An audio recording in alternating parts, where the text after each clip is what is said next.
La bolilla número 5 habla de la documentación y la contabilidad de la sociedad. Les pido que, a los efectos de que podamos entender y analizar bien lo que son los estados contables, tengamos a la mano los estados contables que yo les he dejado como material, estos estados contables de Cosas Nuestras, Sociedad Anónima.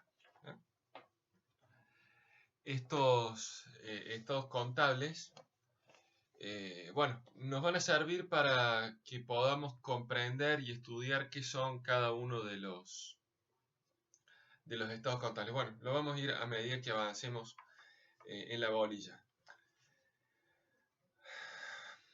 Como primera cosa hay que señalar que las sociedades, como todo comerciante, tienen la obligación de llevar contabilidad.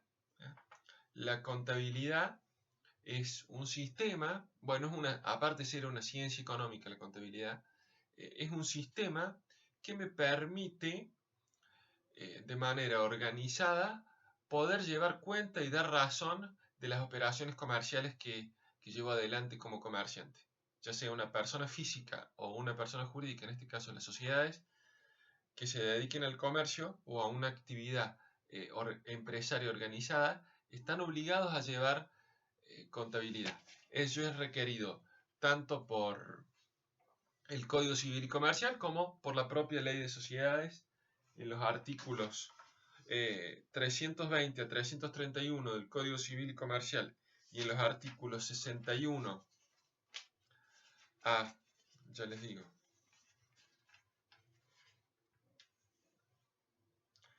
61 a 73 de la Ley de Sociedades, tenemos regulado los aspectos vinculados con la contabilidad que tienen que llevar a cabo las sociedades, que tienen que llevar las sociedades. La contabilidad implica tanto los libros contables, que ya vamos a ver cuáles son, con los documentos que respaldan esos libros contables. Cualquier boleta, cualquier factura, etcétera, que emita la sociedad o que reciba la sociedad, todo eso es parte del sistema de contabilidad. ¿Para qué me sirve la contabilidad? Precisamente para poder... Siempre la idea de los sistemas de contabilidad ha sido poder reconstruir operaciones o mostrar operaciones y eventualmente servir como prueba para en cualquier pleito o a los fines de cualquier necesidad de mostrar información que se requiera, la contabilidad tiene que servir para eso, para ser un respaldo.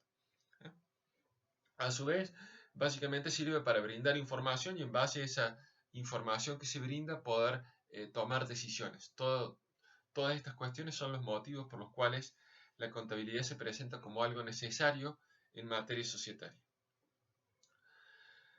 Nos habla de libros el programa. Tenemos que diferenciar lo que son los libros comerciales propios de todo comerciante de los libros societarios, que son propios de las sociedades. Todo comerciante tiene que llevar dos tipos de libros, el libro diario y el libro inventario y balances. En el libro diario se recopilan, se registran todas las operaciones que ha llevado a cabo ese comerciante.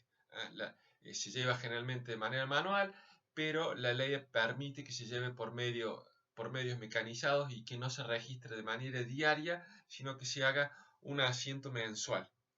Es el libro diario. El libro inventario y balances es el libro en donde consta el inventario de todos los bienes de la sociedad y en donde van a tener reflejo documental los estados contables, que eso es algo que vamos a ver más adelante. Dentro de los libros societarios, la ley de sociedades me exige que las sociedades lleven determinados libros. Tales libros son los siguientes. Toda sociedad tiene que tener un libro de actas para registrar en ese libro de actas todos los actos jurídicos o reuniones de su órgano de gobierno y su órgano de administración. Vamos a dar el ejemplo de las sociedades anónimas, que es la sociedad en donde se requieren más libros y donde queda bien en claro la cantidad de libros que tienen que llevar. Una sociedad anónima, por ejemplo, va a tener que llevar su libro diario, su libro inventario y balances, va a tener un libro de actas de asamblea, va a tener un libro de actas de directorio, o sea, un libro que registra los actos del órgano de gobierno, otro que registra los actos del órgano de administración. Ahí ya tenemos 4. Inventario y balances, diario, libro de actas de asamblea, libro de actas de directorio. Va a llevar un libro que se llama Registro de asistencia a asambleas y depósito de acciones, y va a llevar un libro que se llama Registro de accionistas, que es donde se van a acreditar e inscribir las transferencias de acciones. Eso ya lo hemos visto cuando hablábamos cómo se transferían la calidad de socio en las sociedades anónimas. Los libros, por ejemplo, una SRL va a llevar su libro diario, su libro inventario y balances y su libro de actas, que puede ser actas de gerencia o actas de reunión de socios, tener 4 libros o tener 3 nomás, y en un solo libro de actas establecer las actas de la gerencia y las actas de la reunión de socios. Eso depende de la complejidad con la que se organice el funcionamiento de la SRL. Además de estos libros, las sociedades, toda sociedad puede llevar otros libros. Por ejemplo, tenemos a nivel tributario el libro IVA ventas, el libro IVA compras. A nivel laboral, por ejemplo, tenemos el libro del artículo 52 de la Ley de Contratos de Trabajo, donde se registran los contratos de trabajo con los trabajadores, el horario, perdón, la jornada laboral que tienen, la categoría, etcétera, etcétera. Son todos libros que pueden llevar las sociedades. ¿Qué requisitos me exige la normativa en relación a los libros? Como los libros son documentos de la sociedad y me sirven como prueba, la ley me exige que los libros sean rubricados por autoridad judicial. ¿Qué significa? Que yo tengo que realizar un trámite para que esos libros sean autorizados. Rubricado significa que el juez le pone una firma y le pone un número y deja registrado que el libro que se le dio a él en blanco es un determinado libro que sigue una determinada correlación numerativa, de manera que cada uno de los libros que tenga la sociedad haya estado en orden y rubricado por el juez. Los libros no pueden tener tachas, por ejemplo, no pueden no tener rúbrica, todo eso le priva de valor legal, y si para cualquier trámite me exigen ver los libros de la sociedad, si yo no tengo los libros debidamente rubricados y autenticados por el juez, no voy a poder exhibirlos, no van a tener ningún valor. No tienen que tener tachadura los libros, tienen que hacerse todos de manera seguida, no pueden dejarse hojas en blanco, etcétera, etcétera. No nos vamos a detener mucho en eso porque en todos los libros está estudiado y todos los autores hablan de cuáles son los requisitos que tienen los libros societarios. Dentro de la contabilidad de la sociedad, la idea, el sistema contable, toda anotación contable que se haga tiene que cumplir determinados requisitos propios de la contabilidad. Esto es, la contabilidad tiene que llevarse en moneda constante, esto es, y en moneda nacional, tiene que hacerse en pesos. Todas las expresiones que se hagan en los estados contables dentro de la sociedad tienen que hacerse en pesos. Tienen que mostrarse de manera comparativa. El estado contable va a tener que mostrar la información actual y en una columna paralela siguiente va a tener que mostrar la información del ejercicio inmediatamente anterior. A su vez tiene que ser clara la contabilidad, no tiene que tener conceptos oscuros y tiene que permitir la comparación. Para eso tiene que tener criterios uniformes de comparación, tiene que utilizar unidades de medidas comparables en cada uno de los rubros que muestre. Dicho esto, hemos hablado de qué es la contabilidad, por qué me sirve en materia societaria, qué principios la rigen, qué son los libros societarios y los libros comerciales que debe llevar a cabo la sociedad. Nos queda ahora ingresar específicamente en lo que es el análisis de los estados contables. ¿Qué son los estados contables? ¿Cuántos estados contables tiene una sociedad? Etcétera. Como concepto de estados contables en general, podemos decir que los estados contables son documentación emanada de la sociedad, confeccionada por la propia sociedad de acuerdo a los parámetros que le establece la normativa aplicable, que recopilan toda la información económico-financiera de la sociedad a los efectos de brindar información, ya sea a los socios, a los administradores o a terceros. ¿Para qué me sirven los estados contables? Para saber cómo está la sociedad, si soy el administrador, por ejemplo, para mostrarle a los socios qué he hecho, qué pretendo hacer, cuán sana patrimonialmente está la sociedad, o qué problemas puede tener, o en qué rubro nos ha ido bien, o en qué rubro nos ha ido mal. Todo eso me permite, toda esa información me brindan los estados contables. También me brindan, por ejemplo, si quiero embarcarme en un negocio con alguna con otra sociedad, o ir a pedir un crédito en el banco. A lo mejor quien vaya a ser mi acreedor a futuro me dice, bueno, yo quiero saber cómo está desde el punto de vista económico financiero tu sociedad, qué tan solvente es, mostrarme los estados contables. Entonces esa información le va a poder mostrar a ese tercero distintos aspectos de la estructura económico-financiera de la sociedad y cómo está, qué solvencia tiene para hacer frente a sus obligaciones. ¿Qué comprenden los estados contables? Los estados contables comprenden 4 estados más la información complementaria. Y además, hay algunos autores que sostienen que la memoria también es parte de los estados contables. Ya vamos a ver esa pequeña discusión cuando estudiemos qué significa la memoria. Antes de eso, antes de entrar a dar un concepto de cuáles son los 4 estados contables y qué me muestra cada uno, qué información me muestra cada estado contable, es importante, como les decía, aparte de estudiar este tema con el estado contable que yo les di en mano, es importante tener en cuenta que la normativa que regula cómo se confeccionan los estados contables y qué debe mostrar cada estado contable y qué hay en un estado contable y no en el otro, etc., la vamos a estudiar no solo de la ley de sociedades en los artículos que le mencioné y del Código Civil y Comercial, sino también de lo que son los principios contables generalmente aceptados. ¿Qué son los principios contables generalmente aceptados? Son normativa obligatoria al momento de confeccionar los estados contables. Esa normativa es emitida por los consejos profesionales de ciencias económicas reunidos de toda la Argentina, de todas las provincias argentinas, reunidas en su conjunto, que le ordenan a los contadores cómo confeccionar los estados contables. Es por eso que si ustedes leen, yo no se los voy a pedir que se lo sepan de memoria, todos los artículos que yo les he mencionado de la ley de sociedades en materia de contabilidad y del Código Civil y Comercial en materia de contabilidad, porque en algunas cuestiones que uno, si las lee directamente de la ley o del Código Civil, puede sonar medio raro si lo compara con cómo se confeccionan los estados contables. Y los estados contables básicamente se confeccionan siguiendo los principios contables generalmente aceptados. Dentro del material, yo les he dejado un Excel en donde estén confeccionados de acuerdo a cómo se deben confeccionar los estados contables, un Excel en blanco en donde ahí les aparece claramente cómo deben rellenarse todos los rubros correspondientes con la información que corresponde brindar, todo confeccionado de acuerdo a los principios contables generalmente aceptados.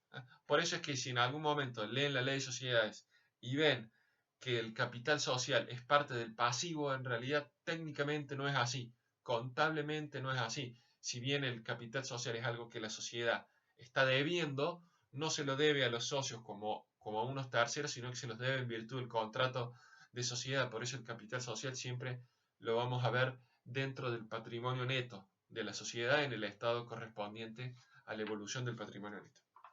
Dicho esto, en relación a la normativa de cómo se confeccionan los estados contables, vamos a entrar a analizar qué me muestra cada uno de los estados contables. Primero vamos a enumerar cuáles son. Hay 4 estados contables, dijimos, más la información complementaria.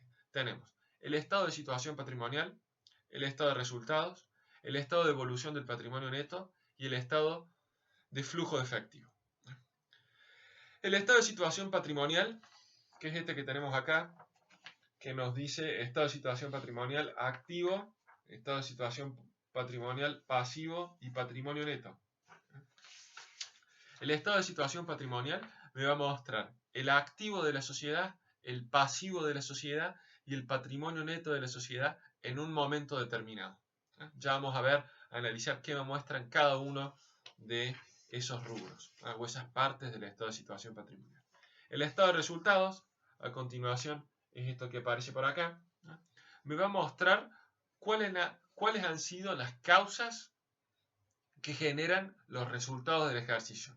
El ejercicio puede tener un resultado de ganancias o de pérdidas. El estado de resultados me va a mostrar cuáles han sido las causas que lo ha generado. El tercer estado, el estado de evolución del patrimonio neto, es este que se puede ver acá. No sé si se ve bien, pero la cámara no lo muestra bien. El estado de evolución del patrimonio neto me muestra la composición del patrimonio neto al inicio del ejercicio y a la finalización del ejercicio.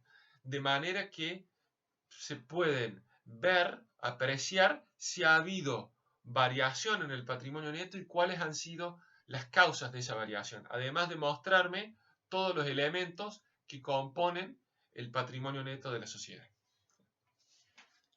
Por último, el estado de flujo de efectivo, que es esto último que vemos acá, me muestra un resumen de lo que ha sido la actividad de la sociedad, tanto la actividad financiera como la actividad de inversión, como la actividad operativa de la sociedad. Me permite saber o determinar en dónde ha sido exitosa la sociedad. Si a la sociedad le ha ido bien porque ha ganado mucha plata con su operatoria habitual, o le ha ido bien porque ha tenido una buena inversión, una inversión que haya hecho en ejercicios anteriores le rindió sus frutos.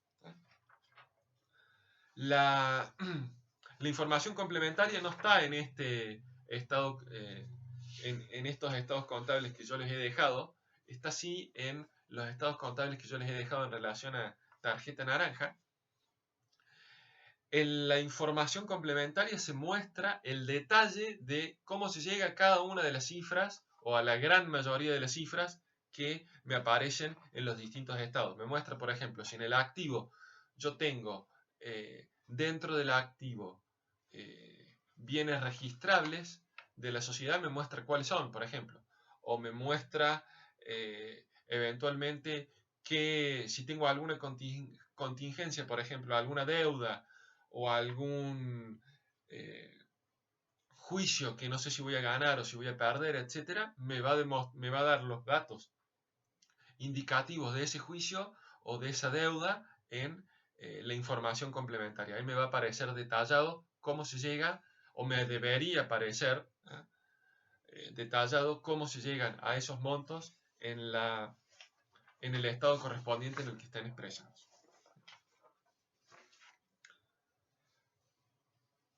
Dijimos, los estados contables se confeccionan, se tienen que confeccionar en moneda constante. Esto significa en pesos. Y se deben realizar con una periodicidad de un ejercicio. Por lo menos una vez por ejercicio se tienen que presentar los estados contables. Tienen que ser claros, tienen que establecerse en moneda de curso legal, no se permiten compensar partidas y deben permitir, como dijimos, la comparación entre el ejercicio que se está considerando y el ejercicio inmediatamente anterior. Existen, aparte de los estados contables, el balance considerado de manera general, lo que se llama el balance general, algún otro tipo de balances que la ley exige en determinados supuestos. Vamos a estudiar dos. Los balances especiales que se requieren, por ejemplo, para los llamados balances de corte, cuando, por ejemplo, una sociedad se va a fusionar con otra, hace un balance de corte a una determinada fecha y realiza el balance no por todo el ejercicio, sino por el tiempo que haya transcurrido del ejercicio hasta esa fecha de corte. Ese es un supuesto de balance especial.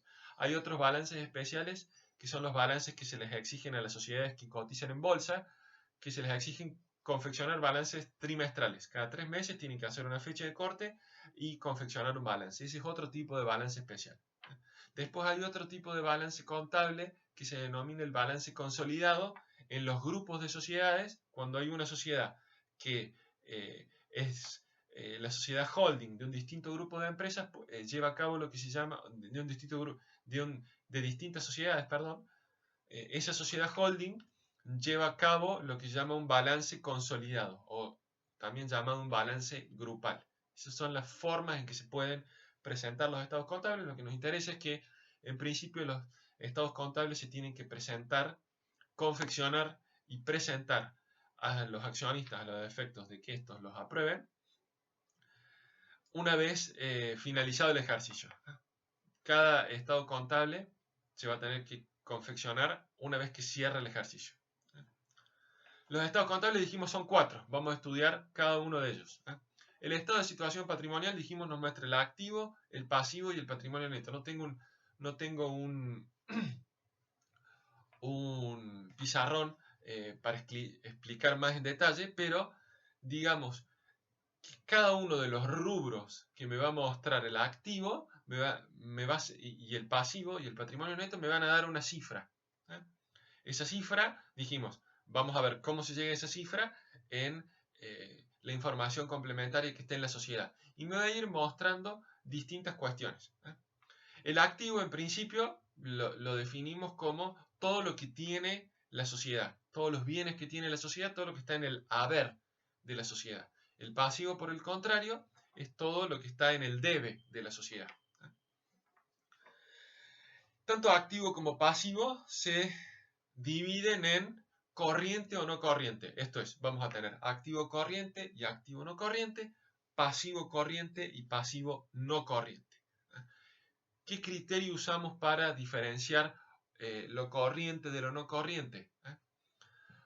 Un activo corriente o un pasivo corriente van a ser todas aquellas cuestiones que se van a hacer efectivas dentro del año en que se está confeccionando el estado contable. Dentro del ejercicio siguiente, esas obligaciones o esas acreencias se van a hacer efectivos, dinero en efectivo. El pasivo corriente o el activo no corriente son todas aquellas cuestiones que no se van a hacer efectivas en el próximo ejercicio. Vamos a dar un ejemplo. Si yo tengo un cheque a cobrar de acá a 6 meses, lo voy a computar contablemente en el activo corriente. Si tuviera un cheque a cobrar de acá a 5 años, lo voy a computar en el activo no corriente. Si tengo una obligación, por ejemplo, que se me vence de acá a 6 meses, esa obligación va a estar en el pasivo corriente. Si por el contrario tengo una obligación que se me va a vencer de acá a 4 años, esa obligación va a estar en el pasivo no corriente. Los bienes, por ejemplo, la mercadería de la sociedad, todo lo que la sociedad va produciendo y va a vender en el corto plazo, los llamados bienes de cambio, ya vamos a estudiar cada uno de los rubros, pero estoy dando un ejemplo para que quede claro la diferencia entre corriente y no corriente. La mercadería que tiene la sociedad, los llamados bienes de cambio, ellos van a ir al activo corriente. Por el contrario, los bienes de uso de la sociedad, las maquinarias, el inmueble en el que se asiente ese titular registral de un inmueble, las marcas, etcétera, todos esos son bienes que van a estar reflejados en el activo no corriente. ¿Cuáles son los rubros en el que se divide el activo? El rubro caja y bancos, que es la disponibilidad en efectivo que tiene la sociedad. El rubro créditos, los créditos a cobrar que tiene la sociedad, eso es algo que tiene la sociedad, no lo tiene ahora, pero es un derecho que tiene contra terceros. En el activo vamos a ver cuestiones de cosas, vamos a ver también bienes y derechos. Los créditos son un derecho que tiene la sociedad frente a terceros. Vamos a ver, el activo también me va a mostrar los bienes de cambio, dijimos, la mercadería, los productos que produce la sociedad que lo va a sacar a la venta. Me va a mostrar las inversiones, puede una sociedad que tiene determinado excedente en caja y en vez de dejarlo en la caja del banco lo pone a plazo fijo, lo invierte en un fondo común de inversión, compra acciones de otra sociedad nada más que con un motivo de inversión, compra bonos del Estado Nacional o de alguna provincia o letras del Tesoro Nacional a los efectos de invertir ese dinero y resguardarse de la inflación, por ejemplo. Esas son las inversiones. Los bienes de uso, dijimos, son los bienes que se utilizan para la actividad de la sociedad, ¿no? La maquinaria, los muebles, los bienes registrables, ya sea inmuebles, ya sea automotores, por ejemplo, etcétera, etcétera, etcétera. Todo lo que sean los bienes, lo que no es mercadería es bien de uso. Todo lo que no se vende, que no vende la sociedad, que no son productos que comercia la sociedad dentro de su actividad, son bienes de uso, son bienes utilizados a los efectos de llevar a cabo su actividad. También dentro del activo de la sociedad vamos a encontrar los intangibles, todos aquellos bienes que no tienen una sustancia corpórea, pero que son bienes de la sociedad y que tienen su valor. Muchas veces ese valor es mucho mayor que el resto de los bienes que tenga la sociedad. Por ejemplo, una compañía que produce semillas, Monsanto, por ejemplo, la fórmula de las semillas o todo el know-how genético que tiene a los efectos de crear las semillas o diseñar las semillas es mucho más valioso que las semillas que va a estar vendiendo durante el ejercicio, ¿no? Lo mismo la fórmula de la Coca-Cola. Esos vendrían a ser intangibles, puro conocimiento. También las marcas son un intangible. Muchas veces vale más la marca que la empresa. Vale más la marca que la sociedad, y hay sociedades que se compran nada más que para decir me quedo con esta marca. Después no sigo produciendo los bienes, pero me quedo con esta marca, cosa de que no la uses más o nada más porque quiero tener la marca. Bueno, son estrategias comerciales. Las marcas también son intangibles dentro de la sociedad. Dentro del activo, perdón, en el estado de situación patrimonial. ¿Qué encontramos dentro del pasivo? Dentro del pasivo vamos a encontrar deudas y previsiones, básicamente. Las deudas son aquellas obligaciones que la sociedad debe a terceros, como bien dice la palabra, se le pueden deber a diversos terceros y de ahí la clasificación de las deudas. Podemos tener deudas comerciales que se deben a los proveedores, deudas laborales y previsionales que se deben a los trabajadores de la sociedad, ya sea por su trabajo o por los aportes que se tienen que realizar al sistema de previsión social, al ANSES. Vamos a tener también deudas impositivas y deudas financieras. Deudas impositivas que yo le debo a la municipalidad, a la provincia, a la AFIP o a cualquier otro ente a quien yo le tenga que estar tributando. Y deudas financieras, aquellas deudas que yo tenga con los bancos.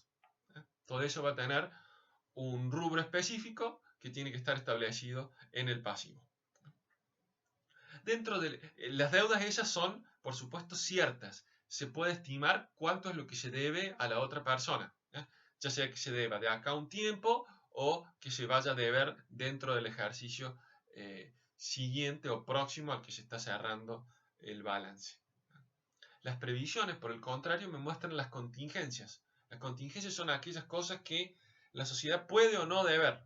El caso más común, el ejemplo más básico, son los juicios. Los juicios la sociedad los tiene que previsionar, tiene que hacer una previsión respecto de los juicios en contra que tiene por si los pierde. Los puede perder o no perder, puede pasar que el juicio se perdió, el actor se murió, se produjo la perención de instancia y yo tenía previsionado una probable pérdida de 200.000 pesos y como consecuencia de que se produjo la perención de instancia, no perdí ese juicio y bueno, son 200.000 pesos que le van a quedar a la sociedad que no va a tener que salir a pagar a ningún tercero. Pero como es algo que no se sabe si va a pasar o no va a pasar, está dentro de un rubro específico que son las previsiones. Y la última parte del estado de situación patrimonial es el patrimonio neto.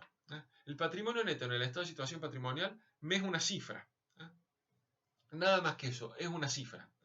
Y esa cifra es igual al activo menos el pasivo. Ya habíamos hablado que era, en cierta manera, el patrimonio neteado. Es ver si en definitiva la sociedad puede o no, con lo que tiene en el activo, hacer frente a su pasivo. Eso viene a ser un poco el patrimonio neto.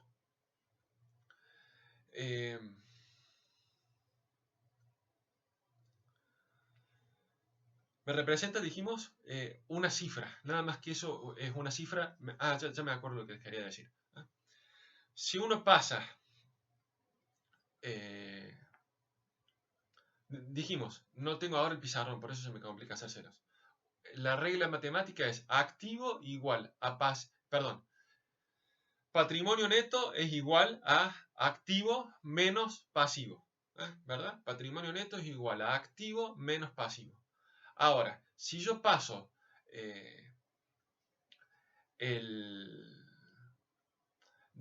mejor dicho, no me salen las palabras matemáticas. Si yo despejo esa fórmula, voy a tener que el activo es igual al pasivo más el patrimonio neto. ¿Qué me significa esto? Esto es a lo que yo quiero llegar. Que no me sale, al no tener un pizarrón me es difícil explicarlo. El activo, todo lo que tiene la sociedad, se lo va a deber a alguien. En el pasivo es lo que se le debe a los terceros. En el patrimonio neto es lo que la sociedad le termina debiendo a los socios. De ahí que ustedes van a ver que si suman todos los rubros del activo, lo pueden ver claro en el ejemplo que yo les he dejado. Si ustedes suman todos los rubros del activo, les va a dar un determinado número. Supongamos que le da 8. Bueno, eso significa que el pasivo y la suma del pasivo y del patrimonio neto les tiene que dar 8. Por ejemplo, vamos a tener un activo de 8 y vamos a tener un pasivo de 6 y un patrimonio neto de 2. Entonces, activo es igual a pasivo más patrimonio neto. 8 es igual a 6 más 2. El patrimonio neto es algo que, entre comillas, le va a estar debiendo a la sociedad, a los socios. Si se cancelara hoy, si se disolviera hoy, se liquidara hoy la sociedad, con todo el activo, con esos 8, me alcanzan para cancelar ese pasivo, esos 6, y van a quedar esos 2, que es lo que se le va a deber a los socios, se le va a deber como cuota de liquidación. Ese vendría a ser el concepto en general del estado de situación patrimonial. Hay algo que no les dije, que me olvidé, que me lo estoy acordando ahora. Dentro del pasivo, que lo vamos a ver bien más adelante a lo mejor, pero también hay que decirlo ahora para que ya quede dicho. Dentro del pasivo dijimos que íbamos a ver deudas y previsiones. Y las deudas podían ser deudas comerciales, deudas financieras, deudas impositivas, deudas laborales. ¿Qué pasa con los dividendos? Bueno, más adelante vamos a avanzar en la bolilla respecto de los dividendos, pero el concepto de dividendo creo que lo tienen. Era un derecho patrimonial del socio, habíamos visto, de obtener utilidades como consecuencia del quehacer de la sociedad. Bueno, llegado el momento, si el órgano de gobierno, a través del análisis de los estados contables, ve que la sociedad ha producido ganancias, esas ganancias, si los socios así lo deciden, la podemos distribuir como utilidades. Y esas utilidades le generan a cada socio el derecho de dividendo, que significa que por la porción que tiene el socio sobre esas utilidades, ese va a ser su derecho al dividendo. Desde el momento en que el dividendo está aprobado, ya pasa a ser propiedad del socio, y es algo que la sociedad le va a deber al socio como si se lo debiera a un tercero, así como le va a deber plata a un proveedor, le va a deber plata al banco, le va a deber plata a la AFIP, le va a deber esa plata al socio.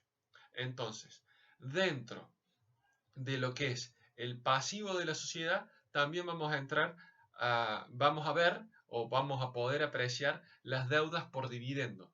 Esto es, cuando hubiera un dividendo aprobado y no se hubiera pagado al socio, el socio tiene la posibilidad de ir y cobrarle a la sociedad ese dividendo. Y ese dividendo la sociedad, como no es plata de ella, sino que es plata del socio, y se lo debe al socio, no como miembro de la sociedad, porque si no sería patrimonio neto, sino que se lo debe, como se lo debe a un tercero, porque se independiza el dividendo,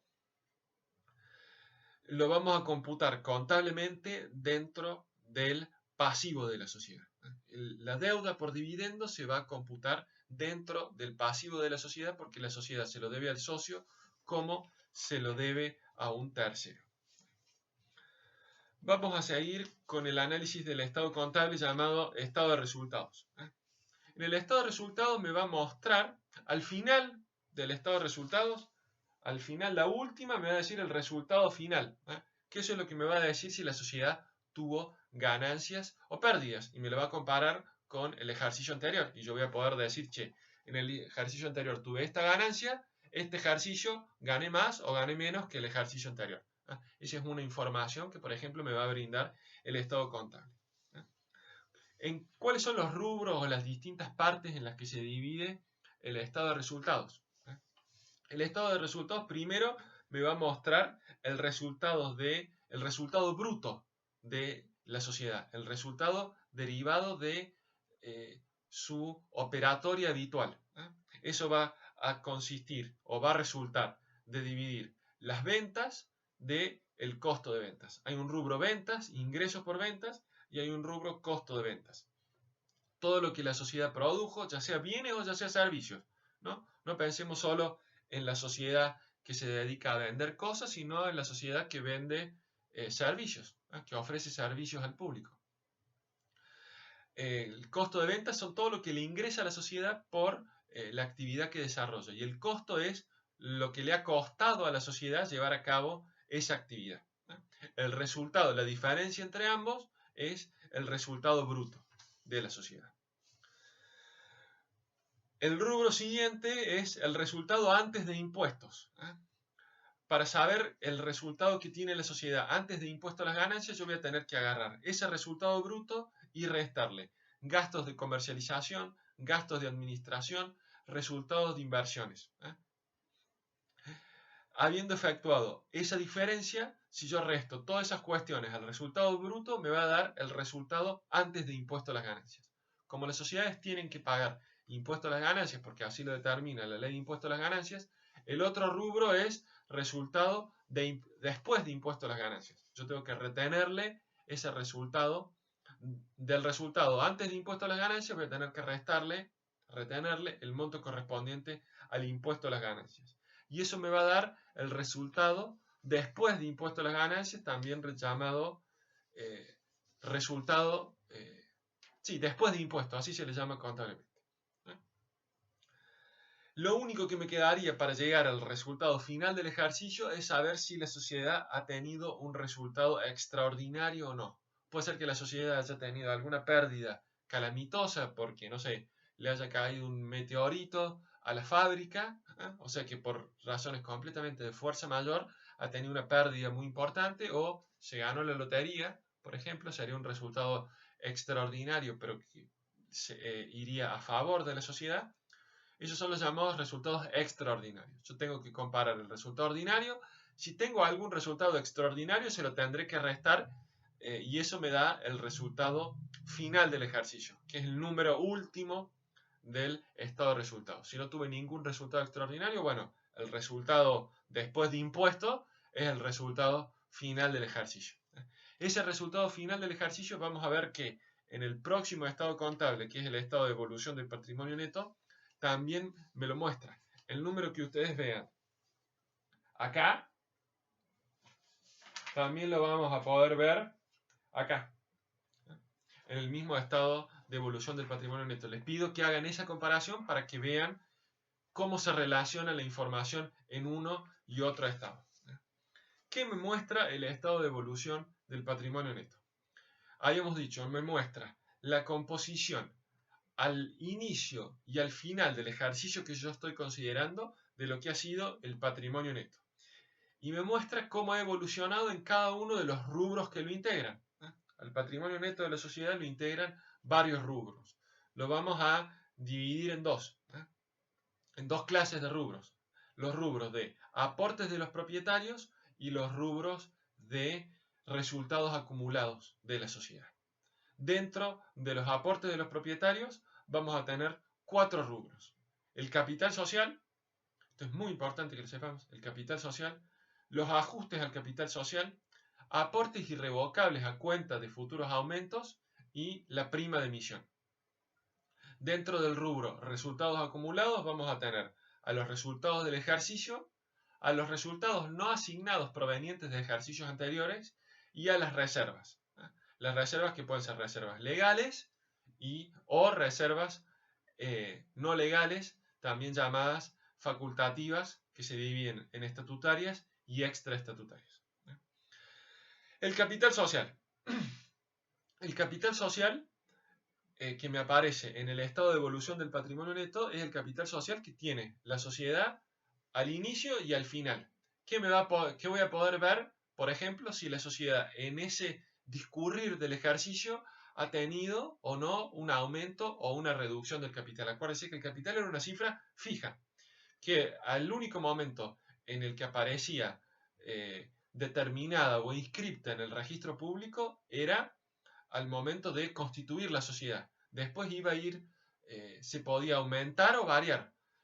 La única forma que yo tengo, si no puedo acceder al registro público a ver las modificaciones que ha tenido el instrumento constitutivo, es ver en el estado de evolución del patrimonio neto cómo ha ido cambiando el capital social y cuál es el capital social que tiene actualmente la empresa.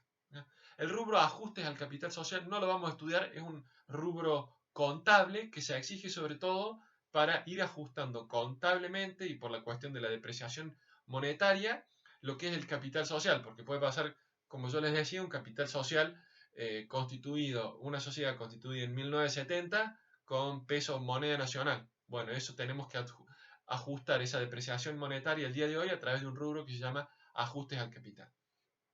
Lo que son los aportes irrevocables a cuenta de futuros aumentos son aportes, entrega de dinero o de bienes que hacen los socios o terceros a favor de la sociedad y en donde le dicen a la sociedad, cuando vayas a aumentar el capital, estos aportes se van a transformar en participación societaria, pero mientras no. Entonces, como no forman capital social, ya lo vamos a estudiar bien este tema cuando veamos acciones en sociedades anónimas, pero estos aportes irrevocables tienen un rubro específico. Y el otro rubro es la prima de emisión. Yo también cuando veamos acciones en sociedades anónimas vamos a ver que la prima de emisión tiene un rubro específico y tiene su razón de ser. No me voy a meter en eso a esta altura porque nos vamos a marear. Esos son los aportes de los propietarios. Son dinero de... acuérdense, el patrimonio neto es todo dinero de los socios que la sociedad se lo está debiendo a los socios. Dentro de los resultados acumulados vamos a tener tres rubros, habíamos dicho. Los resultados del ejercicio, que son los resultados del ejercicio que estoy considerando, que por eso les decía, ese número me va a coincidir con el número del resultado final en el estado de resultados. Esos números me coinciden. Los resultados no asignados. ¿Qué son los resultados no asignados de ejercicios anteriores? Yo cuando tengo, esto se lo explico ahora sin perjuicio de que lo vamos a ir viendo también a lo largo del resto de la bolilla. Yo cuando tengo, cuando la sociedad tiene ganancias como resultado, cuando el resultado da positivo, yo puedo a esos resultados darle varios destinos. Puedo agarrar y distribuir esos resultados como utilidades entre los socios y cada socio se lleva su dividendo de acuerdo a su participación societaria. Esa es una opción. La otra opción es darle un destino específico, es decirle no, esa plata no va a salir de la sociedad, la utilicemos para seguir financiando la actividad de la sociedad y le demos un destino de reserva, la dejemos reservada para que nos sirva para tal actividad. Eso es lo que viene a ser una reserva. Son ganancias de los socios que no se distribuyen, sino que se destinan a un propósito específico. Esas son las reservas, pero son dinero de los socios. ¿Por qué se constituyen las reservas para financiar la actividad de la sociedad? Porque me es más barato recurrir a esa fuente de financiación, al dinero de los socios, que ir a lo mejor a pedir un crédito al banco o a pedir un crédito al mercado de capitales, porque el interés que le termino pagando a esas personas es mucho mayor que el que a lo mejor le pago a los socios, o ni siquiera les pago interés a los socios. Muchas veces todos estos destinos contables se hacen sin pagar reservas, sin pagar, perdón, intereses, y es la manera más barata que tiene la sociedad de, con plata de terceros, financiar su propia actividad, en vez de ir al banco, como les decía, o ir al mercado de capitales. Dijimos, los resultados del ejercicio y las reservas. Los resultados no asignados son aquellos resultados de ejercicios anteriores, supónganse que la sociedad haya tenido ganancias, pero esas ganancias, ese resultado positivo que tuvo la sociedad, ni se distribuyó a los socios en concepto de dividendo, ni se destinó a reservas. Directamente se dejaron dentro de la sociedad. No tuvo ningún destino específico, no hubo ninguna decisión de los socios al respecto. Entonces esos quedan dentro de la sociedad, porque no salen de la sociedad, quedan como resultados no asignados. De ahí el nombre de este rubro dentro de la sociedad. Pasamos ahora a lo que es el estado de flujo de efectivo. Distinguimos, el estado de flujo de efectivo me va a mostrar un resumen de lo que es la actividad de la sociedad. Y va a tener distintos rubros. Va a tener el rubro de las variaciones en efectivo, que me va a mostrar cuánto efectivo yo tenía al inicio del ejercicio y cuánto efectivo tenía al cierre del ejercicio, si tengo más o si tengo menos. Y me va a mostrar a su vez cuál ha sido el flujo de las actividades operativas de la sociedad, de las actividades de inversión de la sociedad y de las actividades de financiación de la sociedad. Yo a lo mejor puede pasar que la sociedad hoy en día, cuando cerró el balance, tenga mucho dinero, pero a lo mejor es porque saqué un crédito el mes pasado.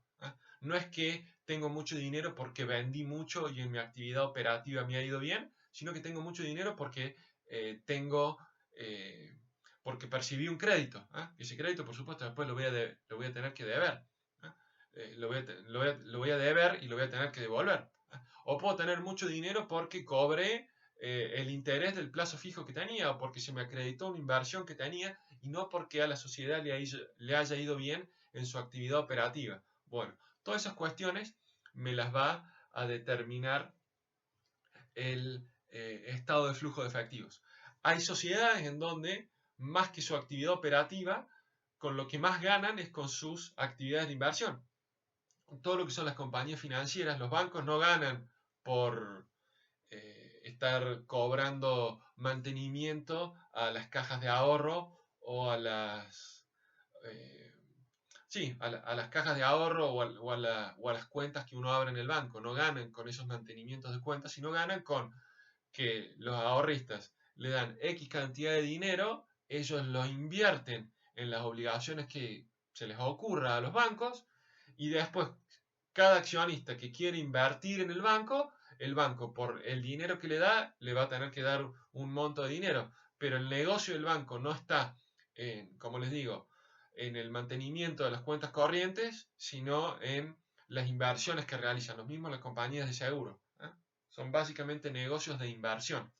Por eso es que ustedes leen que, por ejemplo, los bonos del Estado, no las LECOP, sino ¿cómo se llamaban? Las LELIC y todas esas letras de liquidez que emite el Estado, los bancos se las compran al Estado y después esos bancos se las venden o se las transfieren a los individuos. El banco le presta plata al Estado al 75% y después le presta al individuo a un 55%. Hizo la diferencia. Bueno, son los negocios financieros que pueden hacer los bancos y es básicamente el negocio de inversión, el negocio que ustedes si ven un estado contable de un banco van a ver que es el negocio que mayor porcentaje de ganancias les reditúa. ¿Para qué nos sirven los estados contables? Para mostrarnos información sobre la sociedad. Les voy a dictar ahora a continuación algunos indicadores que me permiten, por ejemplo, saber el estado de liquidez que pueda tener la sociedad. Esto es, una sociedad puede tener mucho activo, pero a lo mejor todo su activo es no corriente, son todos bienes de uso y tiene muchas deudas de acá a 6 meses, tiene que cumplir muchas obligaciones. Bueno, está en un supuesto en donde tiene un claro problema de caja, no va a poder hacer frente a sus obligaciones porque si bien tiene respaldo, si bien su activo es mayor a su activo corriente es menor a su pasivo corriente. Entonces, las deudas de acá a 6 meses no las va a poder pagar con la deuda con los activos que tiene de acá a 6 meses. ¿Qué es lo que tendría que hacer? Agarrar un bien de su activo no corriente y venderlo, obtener liquidez y con eso poder pagar las deudas que tiene dentro de los 6 meses. El pasivo no corriente. La otra forma de salir de ese problema es negociar con los acreedores, que son pasivo corriente, decirles, no, oiga, pospóngame la deuda, reperfíleme la deuda, como uno puede escuchar en la televisión, y en vez de deberle 10, en vez de estar debiéndole 10 de acá a 6 meses, le debo 15, pero de acá a un año. Y de esa manera yo me puedo más o menos calzar mis ingresos con mis egresos y no tengo esos problemas de liquidez. ¿Qué indicadores me permiten ver cuestiones relacionadas con la liquidez, la solvencia, el endeudamiento de la sociedad, si está muy endeudada o no está muy endeudada, si va a poder pagar con lo que genera en su actividad diaria, los créditos que asume, pagar o no. Primer indicador, indicador de liquidez corriente, el que hablábamos recién. Activo corriente dividido pasivo corriente. El llamado indicador de liquidez seca, o también llamada la prueba del ácido. La prueba del ácido, perdón. Activo corriente es menos bienes de cambio dividido pasivo corriente. Indicador de endeudamiento. Pasivo dividido patrimonio netos. Si ese indicador me da menos de 1, me da 0, y pico, es preferible a si me da más de 1. Si me da 1 y pico, podría mostrarme que estoy más endeudado con los terceros que con los socios. Y siempre me va a convenir estar endeudado con socios en vez de con terceros. El indicador de solvencia, pasivo dividido patrimonio neto. Indicador de inmovilización del activo, activo corriente dividido activo. Indicador de utilidad neta, utilidades, resultados, mejor dicho, después de impuesto a la ganancia dividido ventas. Eso me permite saber cuán exitosa es la sociedad en el negocio que lleva adelante y cuánto no. Por ejemplo, si yo quiero adquirir participaciones societarias en una sociedad, lo más sensato sería que yo le pida al enajenante, la persona a quien le quiero comprar las acciones, las cuotas sociales o lo que fuere, esa información, a los efectos de saber, bueno, yo voy a comprar una sociedad que está funcionando bien o que está funcionando mal. Todo eso me lo permite, me lo va a mostrar los estados contables y todos estos indicadores que yo les vengo diciendo. Pasamos a hablar ahora de lo que es la memoria. Artículo 66 de la ley. Se los dejo para que lo lean ustedes. Vamos a dar ahora lo que es un concepto de memoria, cuál es el contenido de la memoria. La memoria es un documento emanado de la sociedad, confeccionado, bueno, al igual que los estados contables, de acuerdo a determinadas pautas legales, que tiene por objetivo explicar el balance, decir qué muestra el balance, informar sobre la gestión social e informar sobre la proyección de la sociedad. ¿Cómo van a ser los negocios sociales? Proyectar los negocios sociales. Es algo que la memoria es un documento que tiene que confeccionar el órgano de administración para ponerlo a disposición de los acreedores, de los socios, iba a decir de los accionistas, de todos los socios, de cualquier tipo de sociedad. La memoria la hace el órgano de administración y se la tiene que mostrar a los socios para que estos evalúen la memoria conjuntamente con los estados contables y puedan tener una, entre comillas, rendición de cuentas que hacen los administradores de su labor, sobre todo lo que han hecho y sobre lo que se proponen hacer de acá al futuro. Dijimos, la confección de los administradores con la misma conjuntamente con los estados contables, o sea, una vez cerrado el ejercicio, y se discute si integran o no los estados contables. Si yo, al impugnar los estados contables, estoy impugnando la memoria, o si tengo que impugnar una cosa sí y la otra no, o impugnar las dos al mismo tiempo. No nos vamos a quedar en esa discusión. Me interesa que sepan cuál es el sentido de la memoria, que es un documento, y el concepto de memoria.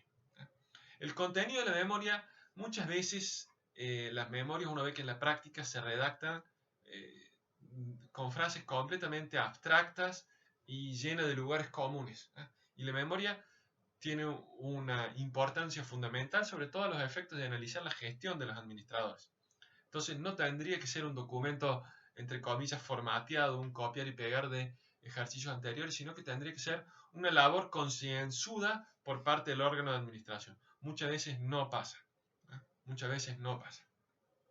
La memoria tiene un contenido genérico, esto es, la explicación y la mención de los principales rubros de los estados contables y cuáles son las causas por las que se han visto influidos los mismos. Y después tiene como o debería tener como contenidos específicos una clara mención a cuáles han sido las variaciones en cada uno de los estados contables. También las razones por las cuales se postulan decisiones como la constitución de reservas o la distribución de dividendos, o por qué se postula no constituir reservas o no distribuir dividendos, y cuáles van a ser las estimaciones a futuro. Todo eso tendría que estar contenido en la memoria de manera clara, específica y detallada. La memoria, dijimos, se va a someter a decisión de los socios, al igual que los estados contables, y la memoria debe estar aprobada por los socios. Aprobar la memoria no implica aprobar la gestión de los administradores. Eso lo dice claramente el artículo 72. Los socios pueden requerir incluso que la memoria sea completada. Algo muy escaso en la práctica, pero podría pasar tranquilamente que le diga, oiga, no, usted no me está explicando claramente cuál va a ser la proyección de la sociedad, quiero que me lo complete. ¿Por qué yo querría eso como socio? Para desligarme de cualquier responsabilidad yo y para que quede en evidencia o para responsabilizarlo al administrador de lo que está haciendo. El administrador, en cierta manera, es un administrador de dinero ajeno. Lo que administra el administrador es el dinero de los socios, porque los socios son los que constituyeron la sociedad y asumieron el riesgo empresario. Entonces el socio tiene el derecho de exigirle al administrador que le muestre y le rinda cuenta de qué está haciendo con su dinero. El dinero es de los socios, no de los administradores, es de la sociedad, pero lo pusieron los socios al principio cuando constituyeron la sociedad. De ahí que los administradores tengan esta obligación para con los socios. La memoria tiene que ser, dijimos, clara, concisa, pero tiene que ser completa y tiene que ser exacta, no puede tener estimaciones, debe dar aseveraciones concretas y específicas. Dijimos, la memoria se confecciona conjuntamente con los estados contables. Lo que vamos a ver a continuación es cómo es el procedimiento de elaboración y decisión de los estados contables.